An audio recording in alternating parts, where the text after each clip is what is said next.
두 번째 주제인 유대인 성도, 이방인 성도의 갈등, 특별히 표면적 유대인, 내면적 유대인이라는 그 내용을 저희가 같이 보고 있죠. 오늘 계속 그 이어지는 내용 같이 보도록 하겠습니다. 그래서 초대교회, 로마교회도 그렇고 이 표면적 유대인들의 문제가 있었다 그랬었죠. 이것이 2000년 전 유대인들만의 문제, 또 초대교회만의 문제가 아니라 2000년 교회 역사를 통해서 표면적 유대인, 저희로 얘기하면 형식적인 성도들, 율법을 강조하는 사람들, 은혜를 알지 못하는 사람들, 이런 성도들이 교회에 어떤 영향을 미칠 것인가? 구약의 대표적인 유대인들, 이들이 예수 그리스도를 믿고도 결국 전통과 관습을 따라서 신앙생활을 하기 때문에 이것이 교회 안에 성도들 간에 갈등을 일으킬 것이라는 것을 보여주시죠. 그래서 여러분들이 서신서를 보면 가장 큰 교회 안에 있었던 문제의 그 요인이 바로 이 표면적 유대인들과 이들이 주장하는 율법과 할례의 문제가 끊임없이 나옵니다. 그래서 이것을 정확하게 이해를 하면 서신서를 저희가 볼 때 왜 그 당시 교회 안에 이런 갈등이 있었는지를 알게 되죠. 자, 그 내용들을 저희가 계속 살펴봤어요. 그런데 유대인들, 이런 하나님의 말씀을 받은 사람들, 하나님의 말씀을 자랑했던 사람들, 그런데 궁극적으로 그 말씀, 율법을 순종할 수 있는 능력을 갖고 있지 않았었죠. 그런데 그 말씀을 순종하는 것이 유대인들만 이 불순종한 것이 아니라 결국 이방인들은 율법 없이 하나님의 법을, 하나님의 뜻을 거스렸던, 창조 목적을 알지 못했던 사람들, 그래서 모든 사람들이 다 죄 아래에 있었다, 그런 말씀을 저희가 나눴어요. 이렇게 하나님께서 유대인들을 통해서 하나님의 창조 목적이 무엇인지를 구약의 성도들을 통해 저희들에게 가르쳐 주셨죠. 창조 목적에서 그래서 벗어난 사람들의 삶이 무엇이었나? 저희 목구멍은 열린 무덤이었다. 언행이 일치가 되지 않는다는 것이죠. 율법을 알지만 정말 하나님의 거룩함을 나타낼 수 있는 능력이 저희 가운데 있지 않아요. 저희도 마찬가지죠. 성경 공부하는 자체가 우리를 거룩하게 만들어서 우리 안에 성결케 하는 그런 지식 자체가 그렇게 당장 만들어지진 않아요. 그래서 우리가 묵상을 한다 그러죠. 말씀이 내 안에서 소화가 되고 그것이 에너지화될 때 우리 안에 있는 마귀의 성품, 사단의 성품이 예수 그리스도의 성품으로 변화되는 것입니다. 그래서 물론 첫 번째는 지식이 필요하지만 그 지식이 우리가 나의 것으로 묵상되는 그 과정들이 꼭 필요하다는 것. 그래서 그것을 우리가 성화 이런 표현을 쓰죠. 또 우리가 예수님의 성품으로 변화되는 팔복이다 하는, 또 쓴뿌리가 제거된다, 이런 표현들을 쓰는 겁니다. 그렇지 않으면 지금 똑같은 거죠. 목구멍이 열린 무덤이다. 왜냐하면 우리 속에 있는 것이 표현되는데 거룩한 것이 표현되는 것이 아니라 속에 있는 거룩하지 않은 것들이 표현되기 때문에 그래요. 입술에는 독사의 독, 악독이 가득하다. 왜요? 원래 사단의 성품을 갖고 있었기 때문에. 저희 집이 그렇다는 거예요. 저희 집 아내가 그런 모습을 갖고 있었기 때문에 집을 어떻게 됩니까? 우리 마음의 집을 부셔서 재건축을 해야 돼요. 재건축되는 과정이 저희가 성결, 성화의 과정이라고 보는 거예요. 우리의 신앙의 과정은 이런 과정을 통해서 창조 목적을 발견하고 창조 목적대로 순종하는 그런 삶을 한 단계 한 단계 영적 성장과 함께 살게 되죠. 자, 저희가 근데 지난주에 창조의 은혜에 대한 말씀을 정리하면서 끝을 냈어요. 하나님이 인간을 창조하실 때 선한 목적, 어떤 것이 선한 목적인가? 창조 목적대로 살 때 하나님이 갖고 계시는 그 기쁨, 복을 우리에게 나눠주시는 거예요. 그래서 저희가 하나님께 순종한다, 하나님의 영광을 위해 사는 것이 우리가 희생을 하는 것이 아니라 맥시멈 하나님의 영광에 참여하는 것이라는 거예요. 그래서 모든 피조물 가운데서 사람을 독특하게 만드셨죠. 그것이 하나님의 형상대로 만드셨다는 거예요. 왜 형상대로 만드셨나? 모든 피조물들을 저희가 관리하고 다스려서 창조 목적대로 살도록 교육하고 훈련하고 인도하는 지도자로 저희를 삼아주셨어요.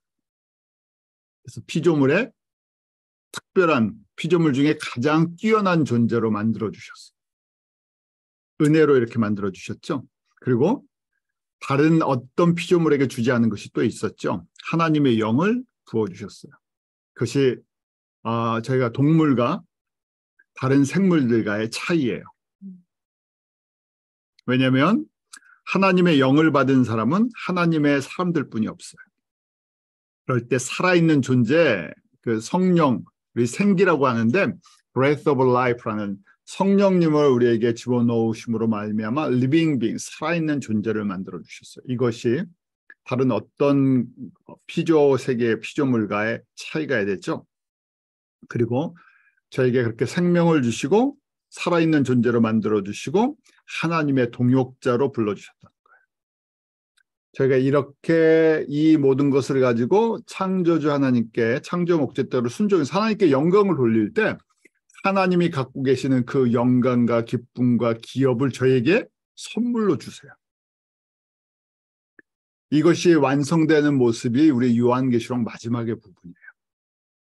그러니까 실패한 그림이 아니라 이렇게 오리지널 그림을 보여주시고 완성되는 그림이 어디예요? 요한계시록이에요. 그러니까 저희가 창세기부터 요한계시록까지를 이 큰 그림으로 볼 수 있는 이 영적인 시각이 필요하죠. 이것을 큰 그림으로 보지 못할 때 제가 미시적으로 이 작게 보니까 이 그림이 잘 이해가 안 가서 오해를 하게 되고 그 다음에 이 궁극적으로 하나님이 원하시는 삶이 무엇인지를 알지 못하는 그런 일들이 생긴 거죠. 자, 저희가 루시퍼에 대해서 잠깐 정리를 할 필요성이 있어요. 왜냐하면 오해할 수도 있고 저희가 정확하게 이 루시퍼의 기원과 기능에 대해서 알 필요가 있죠. 장로님께서도 몇 주 전에 그 질문과 함께 또 좋은 인사이트를 우리에게 가르쳐 주셨죠.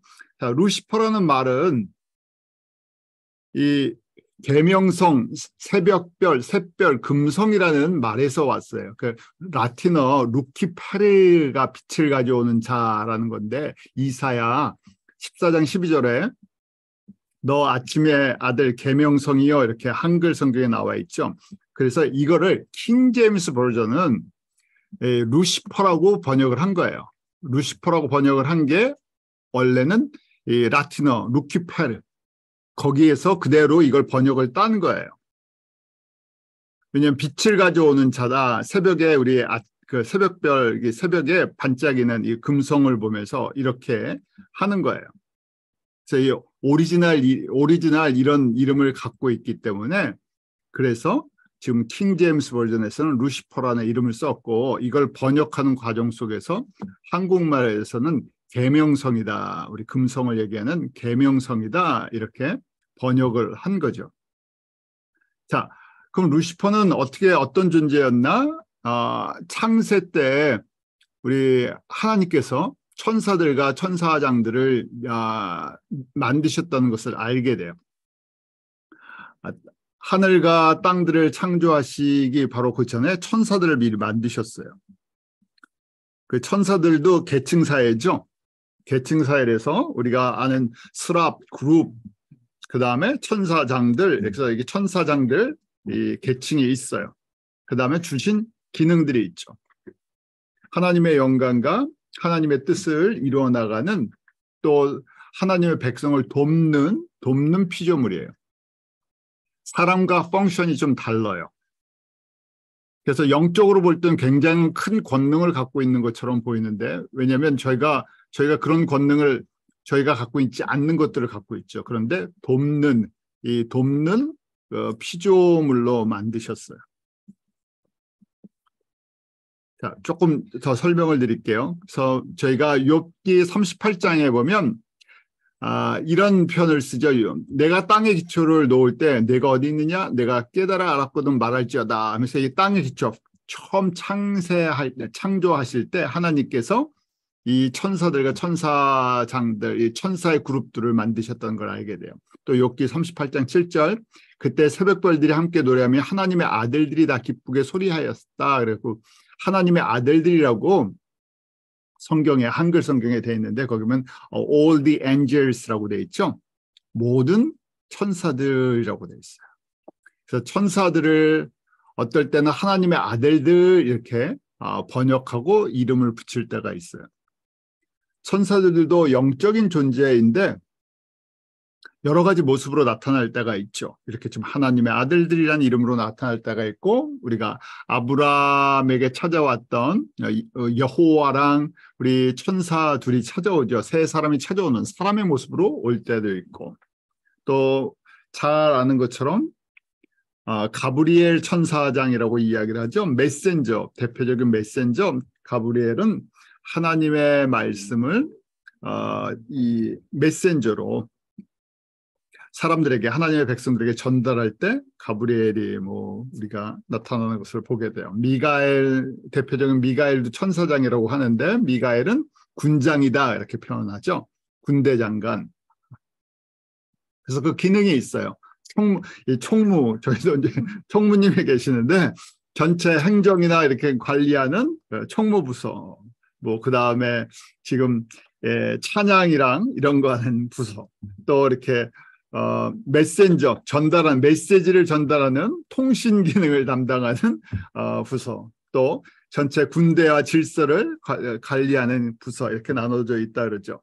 그 중에 타락 전에, 지금 이 루시퍼는 타락 전의 이름이에요. 타락 전에 이제 이름이, 원래 오리지널 이름이 그만큼 하나님의 영광의 빛을 받아서, 원래는 이 빛을 발하는 모닝스타라는 할 때, 지금 NIV는 모닝스타라고 이제 루시퍼를 모닝스타로 이제 의역을 한 거예요. 모닝스타라고 하는데, 사실은 이거는 예수님께도 이제 들어가는 이름이죠. 예수님께서 빛나는 새벽별.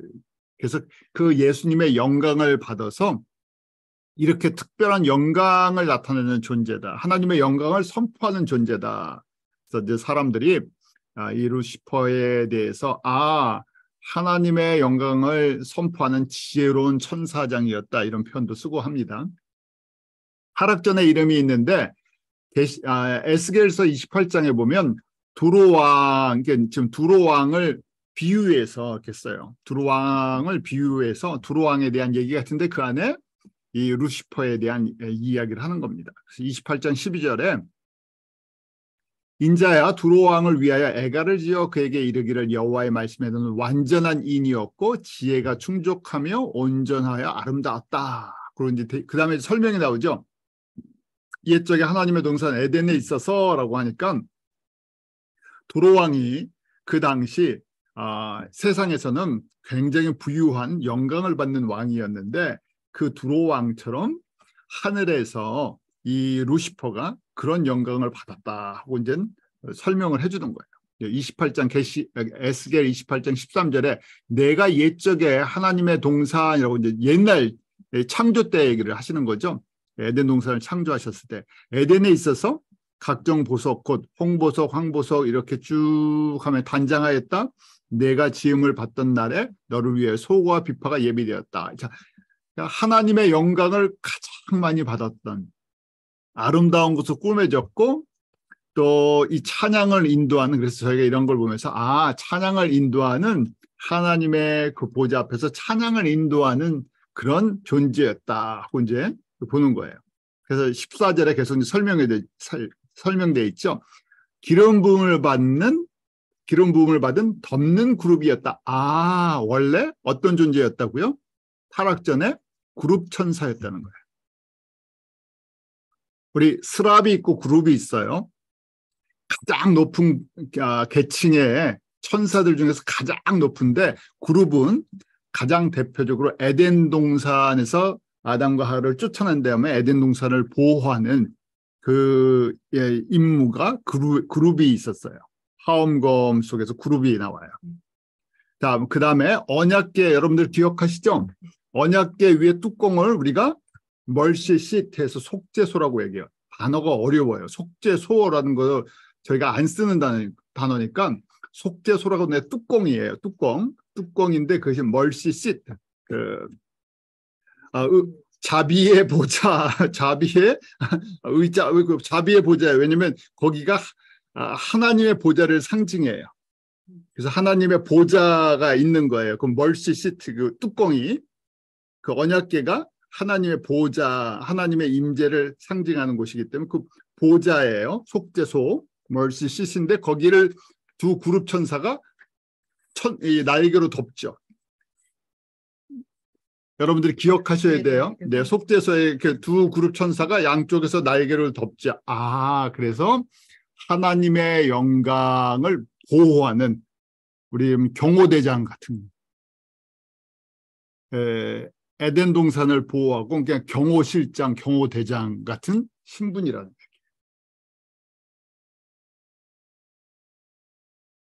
그러면서 하나님의 영광을 가장 많이 입었어요. 거기 있죠. 완전한 인이었고라고 되어 있죠. 모델 오브 퍼펙션, 완전한 존재처럼 보인다는 거예요. 그리고 full of wisdom, perfect in beauty. 뭐 저희가 지혜도 full of wisdom, 지혜도 그냥 완전하고 그다음에 어떻게 해요? 아름다움에 perfect 아름다움이 있어요. 저희가 사모하는 거죠. 이게 위험한 존재예요. 왜냐하면 그러니까 이러면 저희가 이제 약간 옆 딴소리인데요. 교만할 가능성이 높습니다. 그래서 저희가 그런 얘기하죠. 교만해져서 어떻게 됐다고요? 내가 하나님처럼 될 수 있다. 왜요? 지금 full of wisdom, perfect in beauty. 퍼펙하다는 거예요. perfect. 그래서 저희가 완벽주의자들, 우리 성격에 이제 완벽주의자들 있잖아요. 흠 있는 거 잘 못 보고 일을 해도 완벽하게 처리해야 되고 그런 분들이 일도 잘하지만 동시에 어떻게 됩니까? 잘 못하는 사람은 어떻게 돼요? 용서가 잘 안 돼요. 그런 게 있죠. 자 이제 우리 루시퍼를 보는 거예요. 그래서 이 기름 부음을 받은 이런 특별한 존재로서 이런 역할을 했다는 거예요. 그런데 어떻게 됐다고요?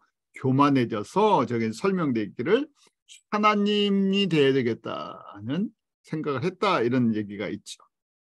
자 정리를 해보면 루시퍼는 원래 이름이 왜 루시퍼라고 했나? 이것이 모닝스타, 빛나는 존재라는 라틴어 루시페르에서 온 말이었다. 그것은 이사야 14장 12절에 나오는 말을 그렇게 저희가 킹 제임스 버전에서는 루시퍼로, 한국 성경에서는 그걸 받아서 계명성으로, NIV는 모닝스타로 번역을 한 거예요.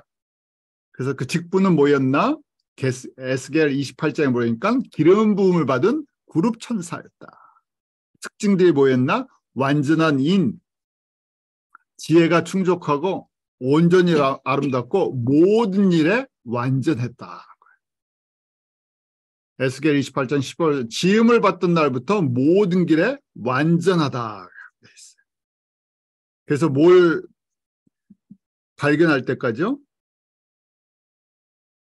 불의가 드러날 때까지.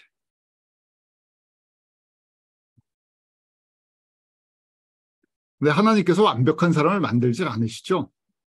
저희가 이제 그걸 잘 이해하셔야 돼요. 완벽주의자가 진짜 완벽해서 완벽주의자가 아니라 어떤 한 부분에 대해서 완벽한 걸 추구하는 거지 모든 일에 완벽할 수 있는 사람은 없어요. 한쪽에는 뭐 좀 편인데 허당끼가 다 있어요.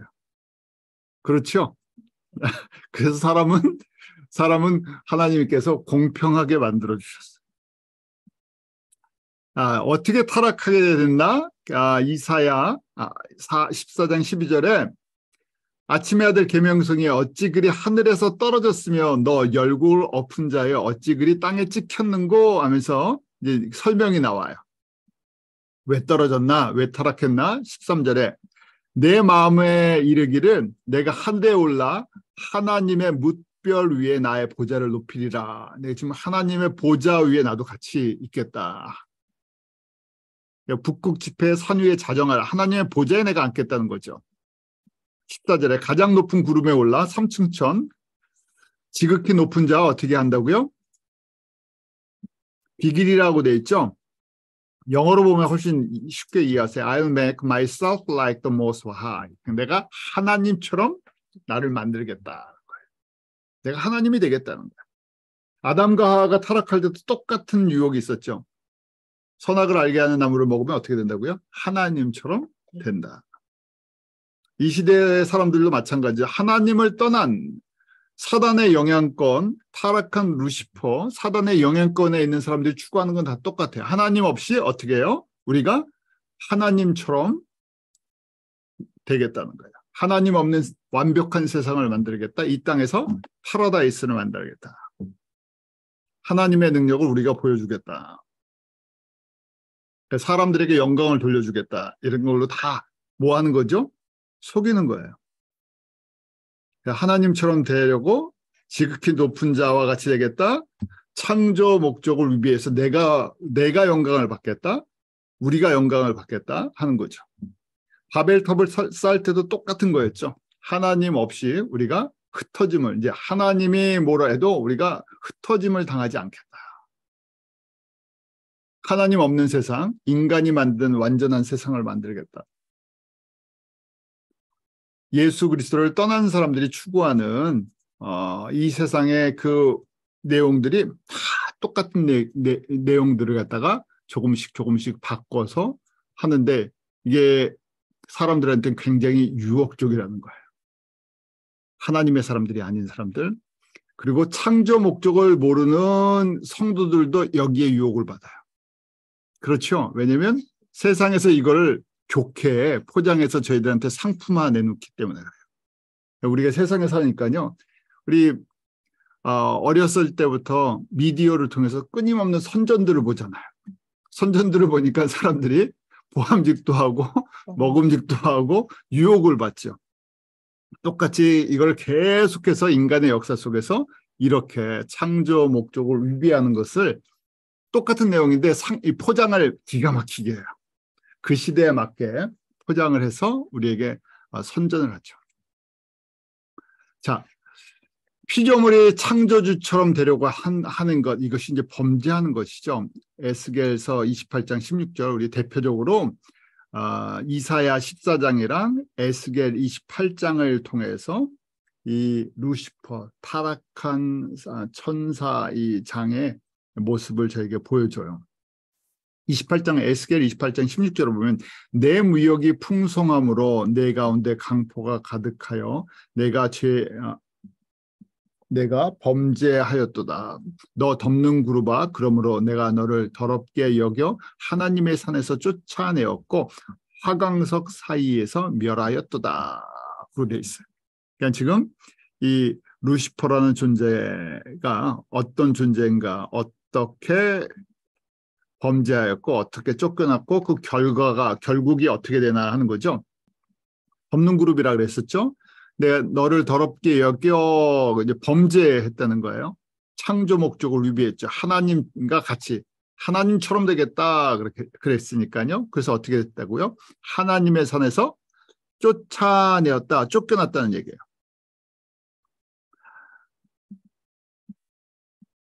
그래서 여기 쫓아낸 것은 우리가 계시록 12장 4절에 보면 쫓겨날 때 이것도 이제 과거의 일이에요. 고제에서 3층천에서 쫓겨날 때 혼자만 쫓겨난 것이 아니라 하늘별 3분의 1을 끌어다가 땅에 던지더라고 돼 있어요. 그래서 3분의 1이 캐스트다운 떨어졌다 하는 거예요. 같이요. 그래서 3층천에서 우리가 알고 있는 2층천 우주와 1층천 지구로. 그래서 세상의 권세를 잡았다. 세상의 임금, 세상의 신이다 하는 거예요. 그런 조건에다가 사람을 만드신 거예요. 그러니까 깨끗한 데다 만드시지 않으셨어요. 그 조건 속에 사람을 창조하신 거예요.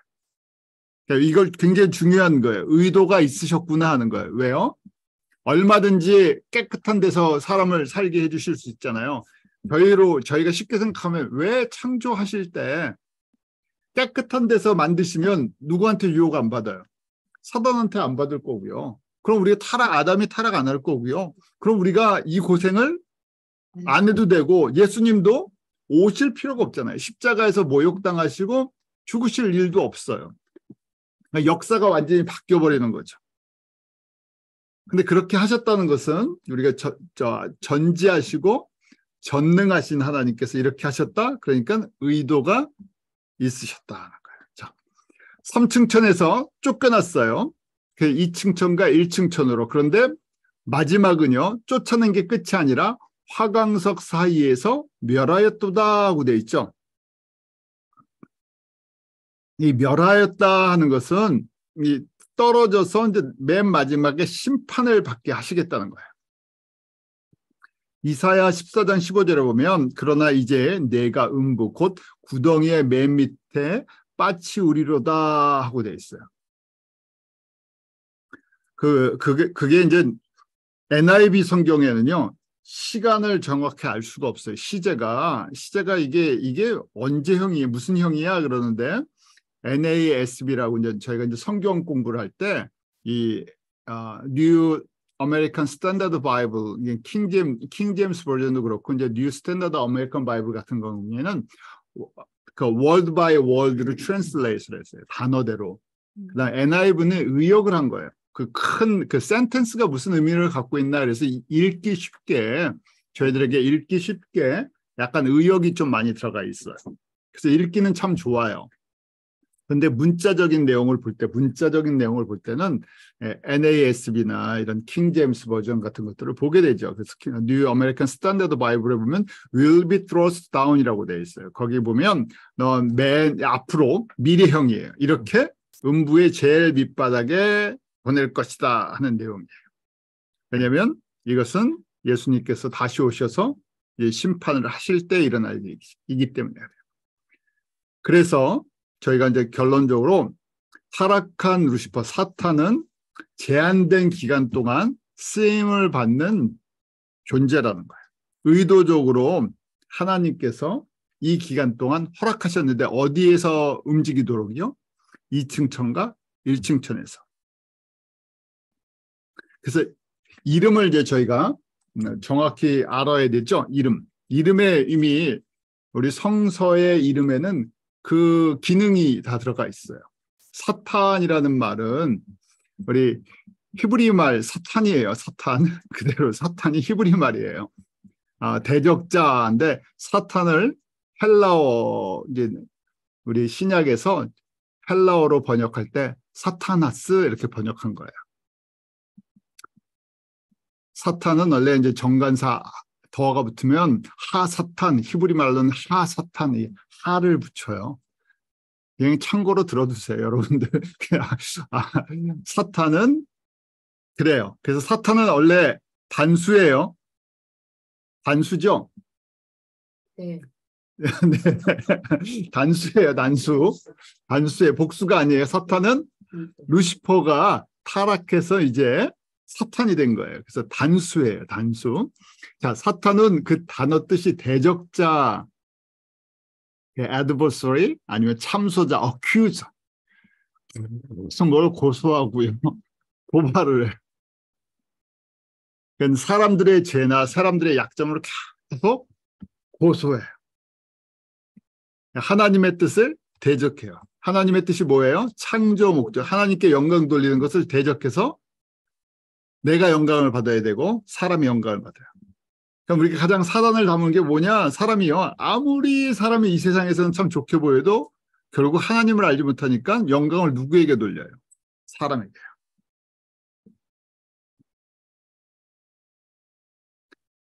이사야 14장 17절에 보면 그래서 그 특징이 있는데 세계를 황무케 한다 하고 돼 있어요. 세계를 황무케 해요. 예수님이 이 땅 가운데 오셨는데 우리 요한복음에 잘 나오죠. 우리에게 생명을 주시되 더 풍성해 주시려고. 근데 사단은요. 우리를 멸망시키려고 왔어요. 그 목적이 뭐냐면 황무케 하는 거예요. 이 메말라 버리게 하는 거예요. 그런데 겉으로는 어떻게 하면 포장을 기가 막히게. 여러분들 요새 무슨 금융사고 많이 나고 한국의 투자가 아니라 투기 사고죠. 그 사고 나는 이유가 아주 간단한 원리예요. 1년에 내가 뭐 50%, 25% 수익을 올려주겠다. 그러니까 사람들이 맡겨, 거기다가 돈을 맡겨요. 처음에는 주지요. 우리 그런 거 하잖아요. 돈으로 돌려막기 하는 건데, 그렇게 해서 사람들에게 이 미끼를 던져서 그럼 사람들이 넘어가요. 근데 나중에 어떻게 됩니까? 안 돼요. 쫄딱 안 주는 게 아니라 나머지 있는 거 다 갖다 빚까지 얻어서 집안 식구들 친구의 돈까지 다 갖다가 맡기게 하죠. 그러면 그때는 망하는 거죠.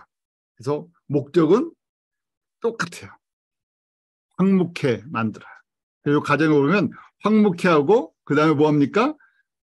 성읍을 파괴하고 사람을 사로잡고 나중에 어떻게 돼요? 자기 종업으로 감금시켜버려요. 딱 요 과정이에요. 그러니까 저희가 범죄자의 심리가 누구 닮았어요? 사단 닮았죠? 왜냐하면 절대 그 사람의 그 유익을 위해서 존재하지 않아요. 옛날에 저희가 무당 같은 사람들 쫓아갈 때도 그렇죠. 혹시 집안에 누가 그 무당 쫓아갔다가 패가망신 하는 사람들 보는 경우가 있으신지 모르겠어요. 그래서 집안에 그 무당 좋아하시는 분들 끝에 결국은 다 뺏기고 인생이 망가져 버려요. 근데 처음에는 굉장히 달콤한 얘기를 해서 쫓아오게 하고 나중에는 완전히 잡혀버리죠. 똑같은 거예요. 그러니까 저희가 사역자들도 목회자들도 하나님의 성품을 갖지 않았으면 어떻게 되겠어요? 복음, 하나님의 이름을 가지고 이런 일을 할 수 있다는 얘기예요. 왜요? 같은 성품을 소유하기 때문에. 포장을 좀 다르게 해서요. 자, 그래서 저희가 사람들을 구별하는 것을 열매를 통해서 알 수 있어요. 그 열매는 뭡니까? 아주 쉬운 거지만 시간이 필요해요. 그 사람을 통해서 무슨 열매가 있어야 돼요? 성령의 9가지 열매. 또 다른 얘기는요. 팔복의 모습들이 있어요. 그래서 제가 항상 강조하지만 교회에서 저희가 사역자 초빙할 때 제일 먼저 뭐 이력서, 경력이죠. 그 다음에 설교 갖고 파악을 하게 되는데 그 위험성이 좀 있다고 제가 말씀을 드리죠. 왜냐하면 속을 알 수가 없어요. 자, 이제 정리를 하면서요. 저희가 갖고 있는 질문, 이런 걸 배우고 나서요. 가질 수 있는 질문들이에요. 전지전능하신 하나님이 루시퍼가 사단이 될 때 왜 막지 않으셨나? 그럼 이런 내용을 듣게 되면 왜 그럼 미리 안 막으셨습니까? 미리 아셨지 않았습니까? 이렇게 될 거 알지 않으셨습니까? 루시퍼가 이렇게 영광을 받으면 자기가 결국 하나님의 영광을 취하려고 반역할 거 알고 계시지 않았습니까? 예정하신 건가요? 그러면 이렇게 하시려고요? 여러분 뭐라고 대답하셔야 돼요? 하나님이 미리 아셨습니까? 아셨죠? 그러면 이렇게 예정하셨나요?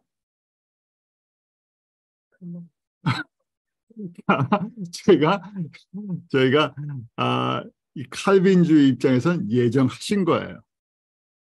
예정하셨다고 보죠.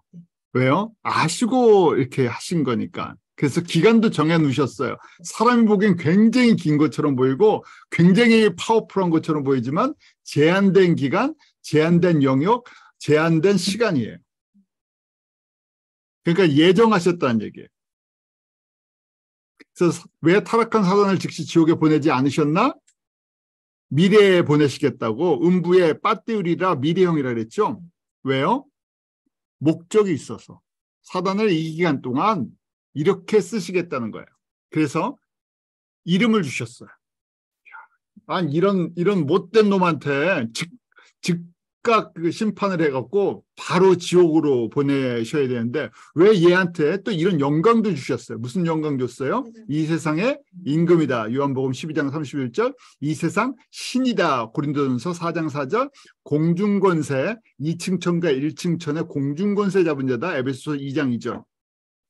그러니까 이 세상은요. 누구 손아귀에 있게요? 사단의 손아귀에. 그 사단 밑에 있는 타락한 천사들 우리 마귀들이라고 그러죠. 마귀들의 왕을 마귀 사단이라고 그래서 단수로도 쓸 수 있고 마귀들 복수로도 쓸 수 있어요. 얘들 세상으로 만들어 놓은 거예요. 이 환경을. 그러니까 임금이니까요. 이 세상에 권세, 그러니까 정치적이나 경제적이나 영향력을 행하는 사람들은 누구랑 가까워요? 사단이랑 가까워야 성공할 수 있어요. 얘네들 세상이니까요. 그러니까 무조건 부자 되려 그러면 어떻게 됩니까? 얘들 밑으로 자꾸만 들어가게 된다는 거예요. 하나님께서 만드시는 부자가 있고 세상에서 진짜 큰 부자들은 다 얘네들이 갖고 있어요. 그렇잖아요. 저희가 참 선교하고 교회 선교할 때 세상에 우리 미국의 10대 부자 중에 한 명만이라도 이 일에 헌신해서 사회재단 만들지 말고 복음재단 하나 만들면 저희가 그냥 웃으면서 사역할 것 같은데요. 그렇죠? 그런데 그런 사람이 한 명도 없어요. 그렇게 만들어 놓으셨어요. 자, 이렇게 만들어 놓으셨어요. 목적이 있어서 이름까지 주셨어요. 권세도 주셨어요. 그리고 그 다음에 사람을 창조하셨어요. 6일째.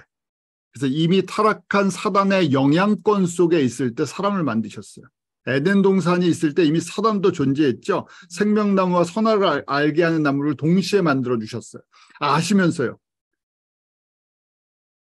왜냐하면 선악을 알게 하는 나무를 만들어 놨을 때 사단의 유혹을 받아서 나무 열매를 먹을 수 있는 가능성이 있습니까? 없습니까? 네. 있었죠. 그러니까 이것이 이 그림이 이렇게 환경을 만드셨다는 거예요. 그래서 피조물도 인간도 자신의 정체성과 창조 목적을 잊어버리고 하나님처럼 되려고 하는 그것이 있을 거라는 것도 알고 계셨어요. 그다음에 그렇게 사단을 통해서 우리가 유혹을 받고 넘어질 것도 알고 계셨어요. 그래서 생명나무를 만들어 놓으시고 나서 어떻게 합니까? 생명나무를 열매를 먹지 못하게 쫓아내셨어요. 창세기 3장 24절에 보면 하나님이 그 사람을 쫓아내시고 에덴 동산 동편에 거기 그룹이 나오죠. 두루 도는 하원검을 되어 생명나무를 지키게 하셨어요. 왜요? 이걸 먹으면 어떻게 되기 때문에 22절에요. 영생을 하기 때문에요. 그래서 저희가 새하늘과 새 땅에 가서 보좌로부터 흐르는 그 강 좌우에 생명나무의 실과가 가득하다 그랬었잖아요. 저희가 영생을 한다. 우리 새하늘과 새 땅의 주식은 생명나무 실과일 거다. 그렇게 이제 보는 거죠. 맛있을까요? 네, 오늘 먹은 딸기가 비슷하지 않을까. 저희가 여기서 조금 이 땅에서 맛보기를 하겠지만 비교할 수 없겠죠. 네, 하늘의 그 생명나무의 실과. 자, 이렇게 해서 먹지 못하게 하셨어요. 자, 저희가 이제 정리하는 겁니다. 영생을 가지고 싶어하는 사람, 이것을 막으시는 하나님. 그러면서 하나님께서 우리가 잘 아는 창세기 3장 15절 인간 여자의 후손으로 오시겠다는 거예요. 이게 복음의 시작이죠. 그래서 원시 복음이라는 거예요. 왜 그럼 이렇게 복잡한 내용들을 준비하셨나는 거예요. 지금 저희가 어떻게 보면 복잡한 질문들을 막 드렸죠. 어떤 분들은 머리가 아파요. 목사님 왜 이런 질문들을 이렇게 막 만드셨어요. 이렇게 할 수도 있어요. 근데 어떤 분들은 복음을 들으면서 이런 질문들을 저희가 성경 공부를 할 때 계속 던질 수 있기 때문에 저희가 같이 정리하는 거예요. 한쪽에서는 사단이 타락하는 거 아시면서 루시퍼에게 영광과 권세 타락한 다음에 이 세상 임금 2층 천과 1층 천의 권세 영광을 또 허락하셨어요. 그리고 나중에 때가 되면 심판해서 지옥에 보내시겠다고 하시면서요. 아담도 지으시고는 타락할 가능성이 있는 거 아시고 그 환경을 그렇게 만드셨어요. 그러니까 그리고는 또 생명 열매를 못 먹게 하세요. 막으세요. 때가 될 때까지 먹지 못한다는 거예요.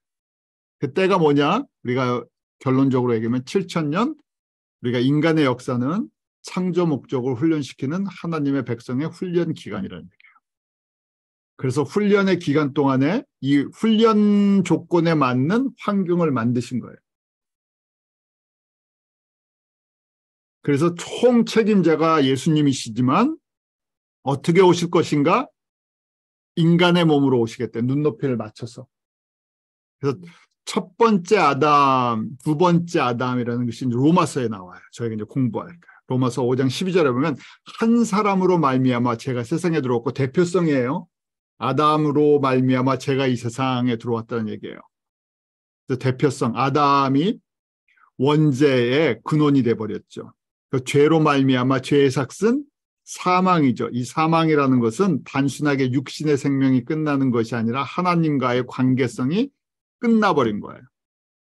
하나님의 영이 떠나버린 거예요. 그래서 저희가 살아있는데 living being, 살아있는 존재가 아닌 거예요. 누구와 보시기에는요. 삼위 하나님이 보시기에는 살아있는 존재가 아니에요. 왜요? 하나님의 영이 떠나버렸기 때문에. 그런데 이것이 어떤 특정 인물이 아니라 모든 사람이 다 그렇다는 거예요. 왜요? 아담을 인류의 조상으로 하나님의 백성들의 조상으로 생각했을 때 아담의 죄가 모든 사람에게 연결됐어요. 그래서 사망이 아담을 통해서 누구에게요? 모든 사람에게 임한 거예요. 아담의 타락이 원죄를 얘기하는 거고 이 원죄로 인해서 모든 사람이 하나님을 모르는 상태에서 하나님의 영이 없는 상태에서 태어나서 그렇게 살아요. 두 번째 아담, 예수님이 인간의 몸으로 오세요. 첫 번째 아담은 우리에게 이 죄를 연결시키는 죄를 가져다주는 사망을 가져다주는 사람이 되었는데 두 번째 아담 예수님은 우리에게 생명을 우리에게 왕노릇하는 모습으로 오신다는 거예요. 이게 복음이에요. 로마서 5장 17절 한 사람의 범죄로 말미암아 사망이 그 한 사람을 통하여 왕노릇하였은즉 더욱 은혜와 의의 선물을 넘치게 받는 자들은 한 분 예수 그리스도를 통하여 생명 안에서 왕노릇하리로다. 정리가 되시죠? 한 사람 아담을 통해서 죄와 사망이 들어왔고 또 한 사람 예수 그리스도 완전한 분을 통해서 거꾸로 은혜와 의의 선물을 받아서 우리가 생명과 하늘의 왕노릇하는 그 영광을 얻게 된다는 거예요. 그래서 로마서가 이걸 정리해 준 거예요. 그래서 이걸 어떻게 해결하실 것인가? 그게 바로 로마서 16장 25절, 26절 이 복음과 예수 그리스도를 전파하면 영세전부터 감추어져 있었다.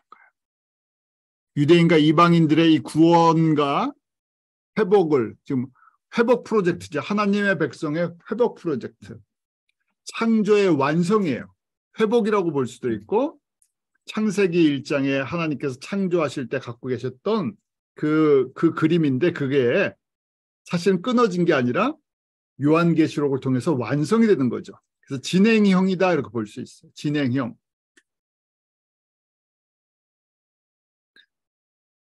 그래서 우리의 미스터리라고 하는 거죠. 창세전에 예비되어 있다가 때가 될 때까지 감춰져 있었어요. 여자의 후손으로 오신다는 것이 무슨 그림인지 잘 보이지 않았어요. 때가 돼서 예수님께서 인간의 모습으로 인간의 세계로 아브라함과 다윗의 자손으로 유대인 가운데 오셨죠.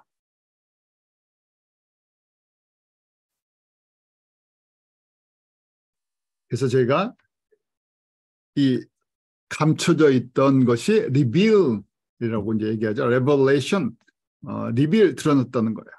로마서 16장 26절 영원하신 하나님의 명을 따라 선지자들의 글로 말미암아 모든 민족이 믿어 순종하게 하시려고 알게 하신 바 열어주셨다는 거예요. 그 신비의 계시를 따라 된 것이니 과거에 감춰져 있던 신비한 계시들, 이게 복음이라는 얘기예요. 예수 그리스도를 통해서 회복되는, 하나님의 창조 목적이 완성되는. 그래서 이것을 우리가 정확하게 알 때 어떻게 돼요? 우리가 믿음에 견고하게 쓴다는 거예요. 이런 믿음을 지금 바울이 로마 성도들에게 나눠주고 싶은 거죠.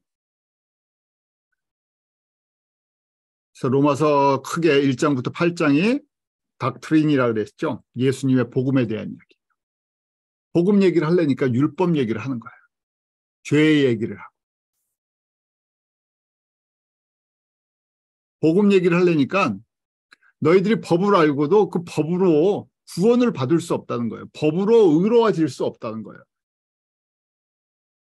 그런데 하나님께서 하나님의 백성을 회복하는 순서가 있다는 거예요. 그것도 구원의 신비죠. 로마서 9장부터 11장에 구원의 신비예요. 유대인들이 복음을 먼저 받았으니까 유대인을 먼저 구원하는 것이 순서 같은데 하나님께서 순서를 거꾸로 만드셨어요. 누굴 먼저 구원하세요? 이방인 가운데 있는 하나님의 백성들. 그래서 저희가 교회의 역사 2000년은 이방인 구원에 초점이 맞춰져 있다고 보는 거예요. 그 후에 충만한 숫자가 채워지면 유대인들을 구원하시겠다. 그래서 로마서 12장부터 16장까지 이 복음의 신비를 깨달은 사람들, 예수 그리스도의 복음과 구원의 이 신비를 깨달은 사람들을 어떻게 살아야 됩니까? 로마서 12장 1절 어떻게 살아요? Living sacrifice로 살아야 한다는 거예요. 산제사로. 이것이 우리가 드릴 영적인 예배이다.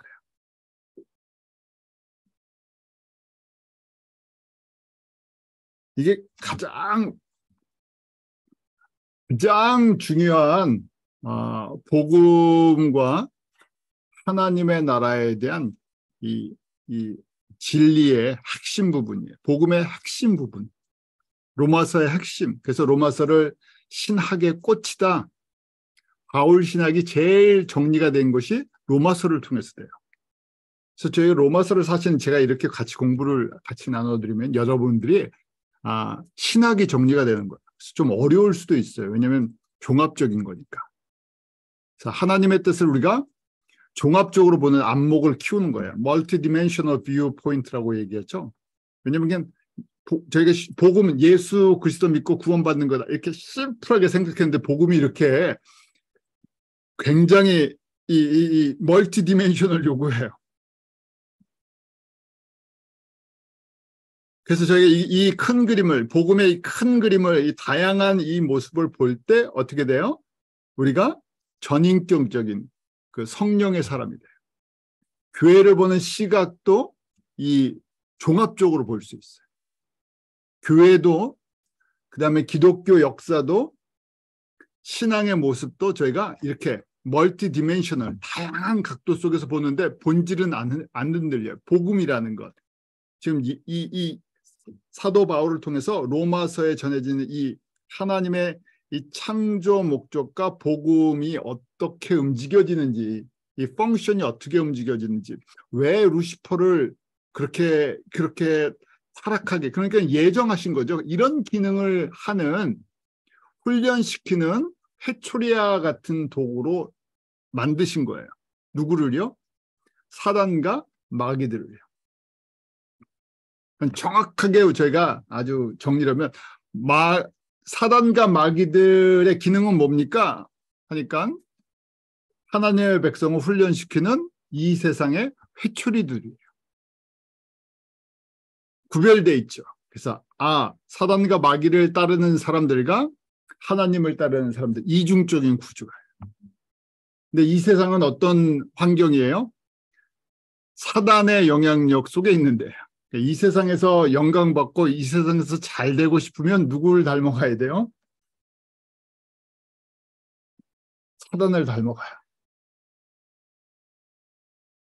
반대로 로마서 8장 22절에 보면 하나님을 사랑하는 자, 또 다른 얘기로 그 뜻대로 부르심을 입은 자, 선택된 거죠. 그 뜻대로 부르심을 입은 자, 하나님이 특별히 사랑하는 사람들, 은혜를 많이 받은 사람들, 뭘 한다고요? 그 사람들이 합력하여 선을 이루도록 하나님의 선이라는 것이 저희가 하기엔 추상적인 선이 아니에요. 굉장히 어떨 때 저희가 교회 생활하다 보면 목회자들이나 사람들이 선을 굉장히 추상적인 선을 얘기해요. 착하게 사는 것, 윤리적인 것, 도덕적인 것. 성경이 말하는 선은 그게 지극히 선한 것이 아니에요. 지극히 선한 것은 뭐예요? 창조주와 창조 목적을 아는 것, 순종하는 것이에요. 그것을 이루어 나가는 사람들이라는 거예요. 어떤 사람들이요? 하나님을 사랑하는 사람들. 로마서 8장의 사람들. 생명의 성령의 법에 다스려지는 사람들. 성령의 사람들. 지금 이렇게 저희가 복음을 종합적으로 보는 안목을 갖고 있는 사람들.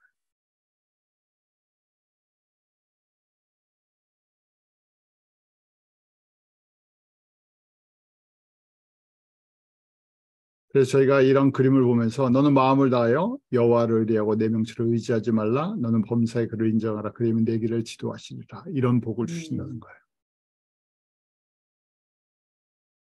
하나님께서 우리의 길을 인도하시고 우리를 통해서 영광을 받으실 거예요. 그래서 우리가 할 수 있는 것은 범사의 그를 의뢰하는 것, 범사의 그를 인정하는 것. 그러니까 하나님을 항상 예수님이 주인이십니다. 그래서 저희가 로드십이라고 얘기하죠. 예수님이 주 되시는 걸 항상 모든 나의 삶의 전체 영역 속에서 인정해 드리는 거예요. 그 다음에 예수님 우리를 통해서 무슨 일을 이루세요? 복음을 완성하세요. 이제 복음 그러면 예수 믿고 구원받는 걸로 생각만 하지 마세요. 이 큰 하나님의 백성들을 통해서 우리 창세기에 그려졌던 그 모습이 계시록을 통해서 완성되는 것까지 큰 그림을 보세요. 그 일에 저희를 어떻게 불러주셨다고요? 하나님을 사랑하는 자를, 뜻대로 부르심을 입은 자를 파트너로 불러주셨어요. 지도자들로 불러주셨어요. 그러니까 이 땅에서는 저희가 목사님, 전도사님, 집사님, 권사님, 장로님 이렇게 나눴지만 천국에서는 기업을 하나님의 기업을 맡을 사람들로 저희를 불러주셨다는 거예요. 그래서 우리가 이 뜻을 이걸 깨닫는 사람들이 은혜를 받는 사람들이죠. 자, 오늘 여기까지 같이 말씀 보도록 하겠습니다. 기도하겠습니다.